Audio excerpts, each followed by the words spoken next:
And that is, I'm real proud of the way Team South Carolina has devised, through a lot of work, a lot of thought, a grand plan that so far is working extremely well. And a lot of thought, a lot of preparation, because we've had a lot of experience in the last few years. But it's working very well, which brings to mind the old expression of you plan your work and you work your plan. And that's what we've done, with modifications as necessary as we've gone along. And the other one is the old carpenter's rule, which is measure twice and cut once. That is, don't go too fast. Be considerate and determine what the best course is. And that's what we've done, and so far it's working very well. And as you know, the hurricane has cooperated some so far and has gone to the west some, which is relieving some of the tension here. But as to that tension with the weather, here's our meteorologist, John Quagliarello. John? Thank you, Governor. This morning, the National Hurricane Center has issued a tropical storm watch from South Santee River to north of Edisto Beach. A hurricane watch is also in effect from Edisto Beach farther south, and a storm surge watch is in effect from Isle of Palms south. So those are some of the changes. As of the 2 p.m. advisory, Irma is still a Category 3 hurricane with winds of 125 miles per hour, and it's located about 145 miles southeast of Key West, Florida. Irma will make landfall across the Florida Keys and southwest Florida on Sunday, likely as a major hurricane, then continue northward along the west coast of the Florida Peninsula through early Monday. The forecast track continues to show Irma moving northwest across Georgia while weakening on Monday and Tuesday. While this is certainly good news for South Carolina, the state will still experience impacts from Irma, and it's important to remember that the wind field will be expanding as it passes to the west. The greatest concern probably remains the potential for storm surge inundation of low-lying coastal areas across the central and southern portion of the coast.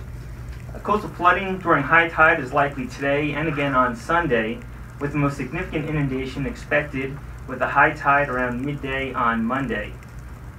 Right now we're expecting 4 to 6 feet of inundation above normally dry ground Monday across the southern South Carolina coast.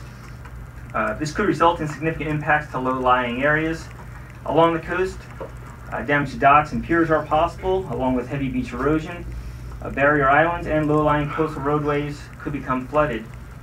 Tropical storm force wind gusts are expected to develop Sunday night and persist through Monday night across much of the state, with the strongest winds south and west of I-26 and near the coast, and even a few hurricane force wind gusts are possible along the immediate coast of southern South Carolina.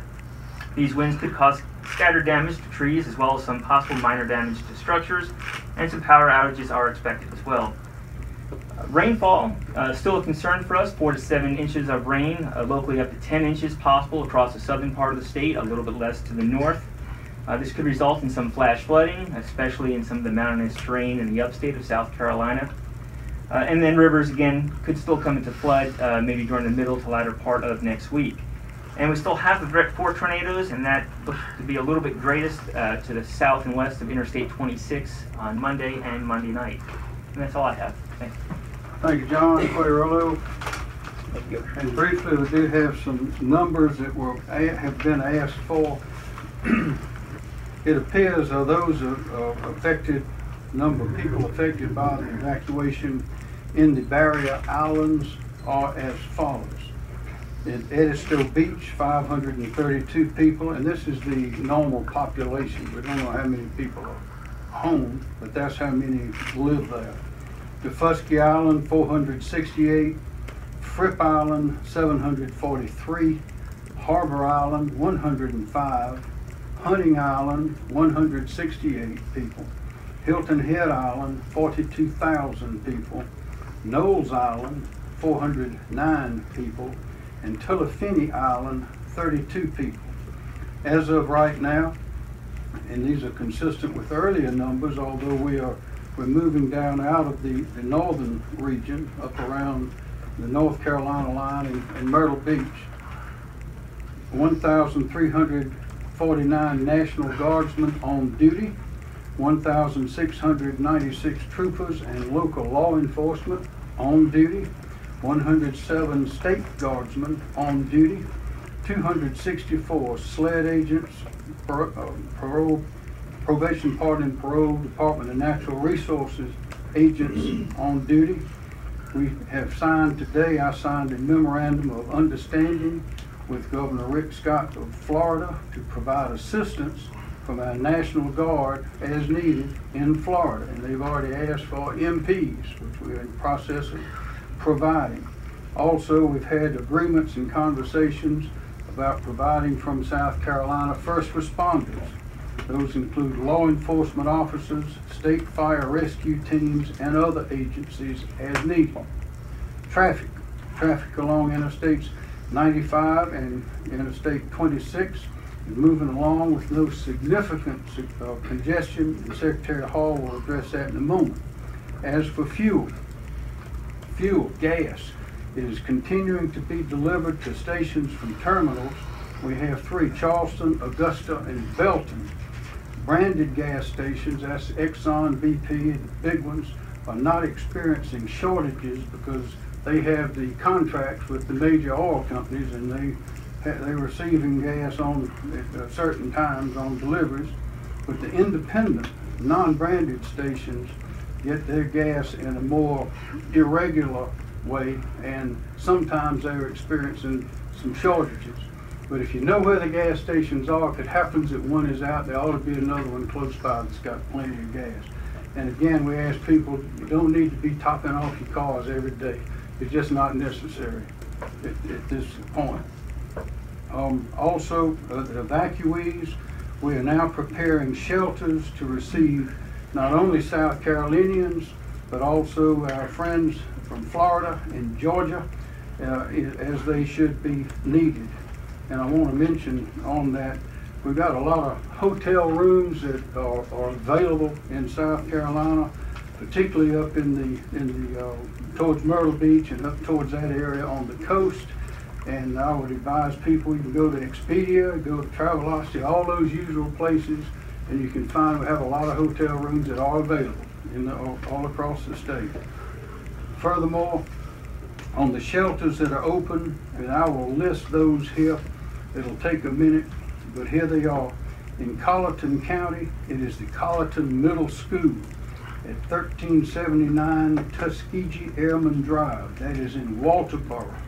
In Jasper County, it is Ridgeland High Junior and Elementary School at 250 Jaguar Trail in Ridgeland. Shelter is there. In Richland County, Dent Middle School.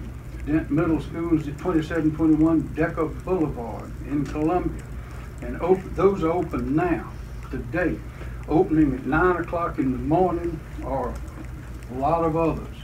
In Beaufort County, Bluffton High School at 12 HC McCracken Circle in Bluffton. Also in Beaufort County, Battery Creek High School at number 1 Dolphin Drive in Beaufort. Also in Allendale County, Fairfax Elementary School at 734 East 14th Street. That is in Fairfax.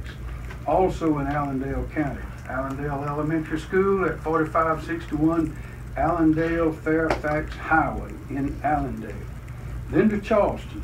Charleston shelters on standby, as I mentioned, are North Charleston High School, located at 1087 East Montague Avenue in North Charleston, and also Stall High School at 3625 Ashley Phosphate Road in North Charleston. In Dorchester County, we have 3. Oak Brook Middle School at 286 Old Fort Drive in Ladson. Also at Fort Dorchester High School at 8500 Patriot Boulevard in North Charleston. Also in Dorchester County at DuBose Middle School, 1005 DuBose School Road in Somerville. Takes us to Hampton County. Hampton Elementary School has a shelter on standby, 505 South Hoover Street in Hampton. Also, the Estill High School at 1450 Columbia Highway North, that is in Estill. In Orangeburg County, we have Bethune-Bowman Middle High School at 4857 Charleston Highway in Roseville. Also in Orangeburg County is Orangeburg-Wilkinson High School at 601 Bruin Parkway in Orangeburg.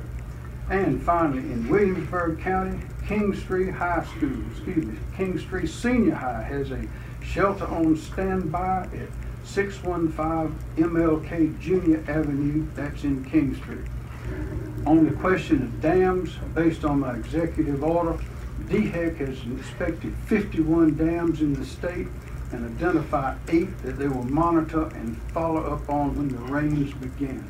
And as I mentioned, we have a lot of hotel rooms available for people who are leaving the coast or our friends from Georgia and Florida who are coming through. With that, I'll call on the Director of Emergency Management Division, Tim Stinson.